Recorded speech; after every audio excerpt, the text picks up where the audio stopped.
الحمد لله كفى والسلام على عباده الذين اصطفى أما بعد. أعوذ بالله من الشيطان الرجيم. بسم الله الرحمن الرحيم. قل هو للذين آمنوا هدى وشفاء. الآية. بارك الله لنا ولكم في القرآن العظيم. আজকে একটি বর্তমান সমাজ বর্তমান পরিস্থিতির উপর নির্ভর করে একটা তদবির দিতে বাধ্য হলাম, যেটা প্রতিদিন আমার কাছে কমপক্ষে এমন কোনো দিন নেই যে 20টা লোক আসেননি এই কমপ্লেনটা নিয়ে, এই সমস্যাটা নিয়ে কমপক্ষে 20 জন উপরে তো শেষ নাই। শুধুমাত্র অবর্গতা, স্বামী স্ত্রীর মহব্বত নাই, ভাই বোনের সম্পর্ক নাই, মা বেটার সম্পর্ক নাই, শাশুড়ি বউয়ের সম্পর্ক নেই। এই যে একটা সমস্যা, সমাজে একটা মহামারী, আমি বলবো এটাকে বলবো আমি মহামারী। যেই মহামারীতে মানুষের সুখের সংসারটা আগুন ধরে সারকার হয়ে যাচ্ছে। স্বামীর সংসার ছেড়ে স্ত্রী চলে যাচ্ছে, স্বামী স্ত্রীর ছেলে মেয়েকে রেখে অন্যত্র চলে যাচ্ছে।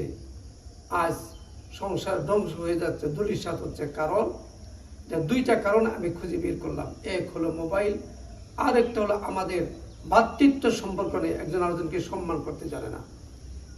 অহংকার, আত্ম অহংকার, এই আত্ম অহংকারে মানুষকে ধ্বংস করে। হাদিসের মধ্যে আসছে 1 জাররা পরিমাণ অহংকার থাকলে আল্লাহ তাকে জান্নাত প্রবেশ করবে না। সুতরাং আমরা আসল অহংকারকে দূর করি। সবাই একে অপরের প্রতি সহনশীল হই, সহানুভূতি হই, মহব্বতের দৃষ্টিতে তাকাই। আপনার শাশুড়িকে আপনার মায়ের মতো দেখুন, শাশুড়িদেরকে বলবো আপনারা আপনাদের ছেলে বউদেরকে মেয়ের মতো দেখুন। আর ভাইকে বলবো তুমি তোমার বোনের মতো দেখো, তোমার অর্ধাঙ্গিনী দেখো, তোমার কলিজার টুকরা মনে করো, সে তোমার দেহের অর্ধেক অংশ মনে করো। স্ত্রীদেরকে বলবো তোমার স্বামীকে খোদার পরেই তোমার স্বামীর স্থান, এটা মনে করো। তোমার ইবাদত কোনো কাজে আসবে না যদি তুমি স্বামীকে না মানো। স্বামীর উপর দিয়ে কথা বলবে, আল্লাহ নারাজ হবে। তুমি এক রাত স্বামীকে রেখে আলাদা ঘুমাবে, কথা বলবে না, সারা রাত তো তোমার জন্য অভিশাপ করবে জান্নাতের হুর পরীরা। শুধু অভিশাপ থেকে মুক্ত হও। অভিশাপ নিয়ে জীবনে কখনো শান্তি হয় না। তোমরা যেসব চিন্তা করো, যেসব নিয়ে ভাবো, স্বামীর ঘরে থেকে অন্যের প্রশংসা করো, অন্য স্বামী কি করে এগুলো না দেখে নিজের তকদিরে আল্লাহ যা রাখছে তারপরে সন্তুষ্ট থাকার শুকর আদায় করো।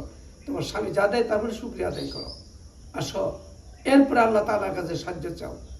আর আমি এক আমল আজীব বলে দেব, যারা এই আমল করবেন ইনশাল্লাহ অবাধ্য অবশ্য আপনার বাধ্য হবে, বাধ্য হতে বাধ্য থাকবে ইনশাল্লাহ।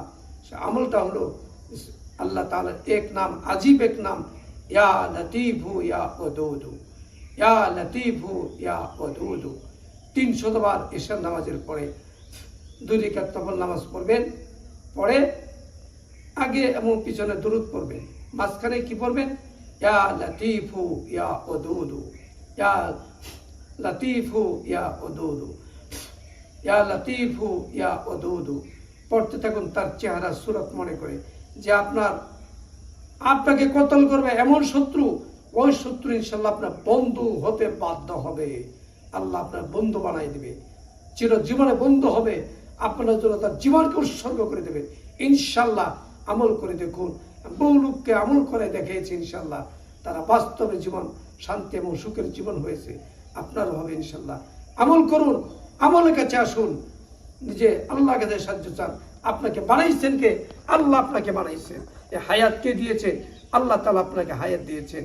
আর চেষ্টা করে তো মেয়ে হতে পারত না, আল্লাহ তোমাকে ছেলে বানাইছেন। এই 2 হাত, 2 চক্ষু, এই কান, নাসিকা কে তোমাকে দিয়েছে? কারো অবদান নাই, আল্লাহ তাআলা তোমাকে দয়া করে দিয়েছেন। ওই আল্লাহকে মহব্বত করো, ভালোবাসো, ওই আল্লাহর কাছে তুমি চাও, আল্লাহর কাছে তুমি দোয়া করো। যিনি সামিউম বাসির, যিনি শুনেন এবং দেখেন, যিনি তোমার কাছে আছে, সবচেয়ে কাছে। ওয়ানাহনু আকরাবু ইলাইহি মিন হাবলিল ওয়ারিদ, তোমার শাহরগের চাইতে আরো নিকটে আমার রব, আমার আল্লাহ। তোমার দিলে দিলে কি কল্পনা করো, আমার রব জানেন। দেখেন, ওই রবের কাছে চোখের পানি ফালাইয়া দোয়া করো, ইনশাল্লাহ তোমার যাবতীয় সমস্যা আল্লাহ তাআলা সমাধান করবেন। আমিন। ওয়া আখিরু দাওয়ানা আলহামদুলিল্লাহি রাব্বিল আলামিন।